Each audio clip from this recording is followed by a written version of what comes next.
is Paul. I'm an advocate in the High Court. I'm a Hindu married to a Christian. My question, which has come to my mind, is after hearing the thoughts of doctor and the teachings of Islam regarding killing.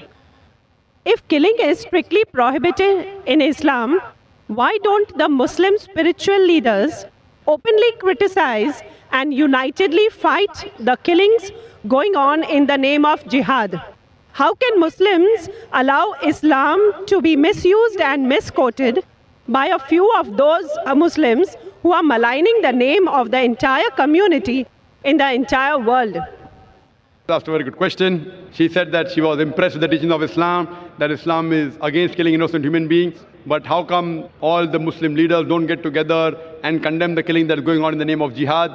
And just because of few black sheep, Islam is being maligned. Sister, for the detailed answer, you should listen to my last talk in the last conference, 1 year back in November 2008. My final speech of the second International Peace Conference was Media and Islam, War or Peace. The main thing to blame, it is the media. It is the media which picks up black sheep of the community and they portray as though they're exemplary Muslims. It is the media. So what you see in the media is not what's exactly happening. Quran clearly mentions in Surah Ma'idah, chapter number 5, verse number 32, that if anyone kills any other human being, whether it be a Muslim or non-Muslim, unless it be for murder or for spreading corruption in the land, it is as though he has killed the whole of humanity. And if anyone saves any human being, it is as though he has saved the whole of humankind. So killing any innocent human being is a sin in Islam. Not only is it a sin, it is as though you have killed the whole of humanity. So anyone killing, you find cases taking place, going on the street and a bomb blast takes place, etc. Killing innocent human being is totally prohibited. It's clear cut. And when I went to USA, I went to UK, we have Muslim organizations condemning what bomb blast took place in the tube station in London. We condemn it. I went to America, I found some of the Muslim organizations condemning what's happening in 9/11. I agree with them. I agree with them. What happened in 9/11? A few thousand people killed. It is to be condemned. Who did it? I don't know. I'm not saying Muslims did it. It is the media which is saying there's no proof at all. There's no proof. But whoever did it, there are, if you go on the internet, you have various documentaries showing that it was a government job, inside job. George Bush did it. I don't know who did it. Whoever did it, killing thousands of innocent human beings in 9/11, in the Twin Tower bombing, is to be condemned. More than 50 people killed in the tube bombing in London is to be condemned. More than 100 people killed in Bombay in July, a couple of years back, in the train bombing in Bombay is to be condemned. But don't put a full stop. Simultaneously, I also condemn the thousands of people killed in Afghanistan, the thousands of people killed in Iraq, the thousands of people killed in Palestine. I call this white-collar terrorism. You know what they are doing?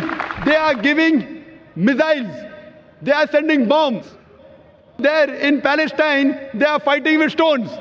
And they are called as terrorists. America is sending bomber Patriot missiles. They are sending cluster bombs. Cluster bomb means it falls, it breaks up into many bombs and kills thousands of Afghanis. For what? It is a coward act. What we find, it is the media which is portraying. Media which is portraying that Muslims are doing this. I do know there are black sheep, sister. There are black sheep in a community. There are black sheep in every community. Indian media talks about Kashmir. How often do they talk about Assam? Naxalite, the Maoist. You know the biggest threat to India are the Maoists. What are they doing? They are bombarding the police stations. They are killing the police. The maximum killing that has been done in India by the Maoists, by the communists, the LTT, Hindus. Who calls them Hindu terrorists?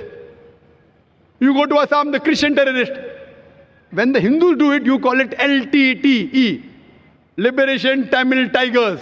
LM. If you go to UK, IRA, Irish Republican Army, they are Catholics. They have a big difference between the Catholics and the Protestants. No one calls them Catholic terrorists. Why? So what we find, that no religion teaches to kill innocent human beings. But there are more non-Muslims killing innocent human beings than Muslims. Now so-called Muslims who killed innocent human beings, they aren't Muslims. They aren't following the teachings of the Quran and the Prophet. But what the media does, media picks up these black sheep and they portray as though they're exemplary Muslims. So the media has to blame, number one. Media. The media can change black into white, day into night, hero into villain, villain into a hero. You can hear my talk. Is terrorism a Muslim monopoly.